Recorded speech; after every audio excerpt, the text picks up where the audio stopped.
नमस्कार मंडळी, स्वागत आहे सगळ्यांचं आपल्या प्रिटी प्रतिभामध्ये। आज आपण बघणार आहोत अतिशय खुसखुशीत आणि खमंग अशी साबुदाणा बटाट्याची चकली।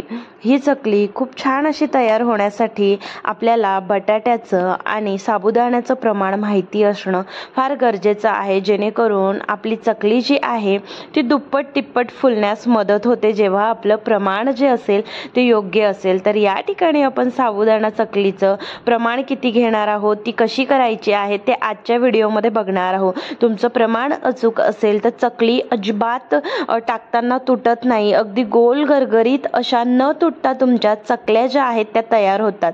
तर या ठिकाणी आपण साबुदाणा जो आहे तो 1.5 किलो घेतलेला आहे। एका मोठ्या पातेल्यामध्ये आपल्याला रात्रभर हा साबुदाणा व्यवस्थित असा भिजवायला ठेवायचा आहे।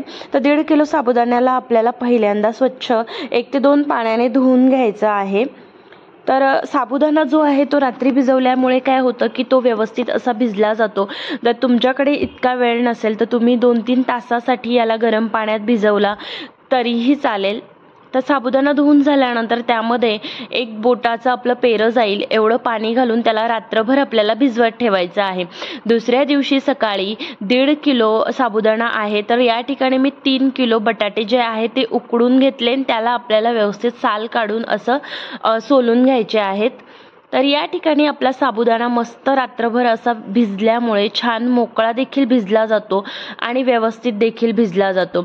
तर या ठिकाणी काय करायचं आहे, भिजलेल्या साबुदाण्यामध्ये आपल्याला पाणी घालायचं आहे। तर 1 ते 2 ग्लास तुम्ही पाणी यामध्ये घालू शकता। आता 1.5 किलो साबुदाणा हा फुगून साधारणतः 3-3.5 किलो झालेला असतो, तर यामध्ये तुम्ही 1 ते 2 ग्लास एवढं गरम पाणी घालायचं आहे आणि कमी गॅसवरती साबुदाणा आपल्याला व्यवस्थित असा शिजवून घ्यायचा आहे। तर हा साबुदाणा आपल्याला अजिबात अति शिजवायचा नाहीये। साबुदाण्याचा थोडा कलर जो आहे तो चेंज व्हायला लागला, म्हणजे साबुदाणा थोडा ट्रान्सपरंट दिसायला लागला की गॅसची फ्लेम आपल्याला बंद करून घ्यायची आहे आणि याला एका पसरट भांड्यामध्ये साबुदाणा जो आहे तो काढून घ्यायचा आहे आणि लगेच गरम असतानाच त्याला व्यवस्थित असा मोकळा देखील करून घ्यायचा आहे, जेणेकरून चकली पाडताना साबुदाणा जो आहे त्याची गुठवळी असेल किंवा मग ती राहत नाही। आणि उकडून घेतलेले बटाटे यामध्ये आपल्याला व्यवस्थित बारीक किसणीच्या साहाय्याने किसून घ्यायचे आहे। तुम्ही मॅश केले तरी देखील चालतील, पण बटाट्याचे जे आहेत ते मोठा तुकडा यामध्ये राहता कामा नये, कारण जेव्हा मग चकली पाडणार तुकडा वगैरे राहिला तर तो अडकतो आणि मग चकली पडण्यासाठी त्रास देखील होतो। तर बटाटा आपला संपूर्ण किसून झाला की याला व्यवस्थित बटाटा साबुदाणा एकजीव करायचा आहे आणि त्यामध्ये चवीनुसार मीठ आणि तिखट घालून घ्यायचं आहे। तर या ठिकाणी लाल मिरच्या ज्या आहे त्या व्यवस्थित भाजून त्याचं लाल तिखट घातलेलं आहे। तर तिखट तुम्ही तुमच्या आवडीनुसार कमी किंवा जास्त यामध्ये घालू शकतात। तर ते पूर्ण एकजीव करून झाल्यानंतर याच्या आपल्याला लगेचच चकल्या पाडून घ्यायच्या आहेत।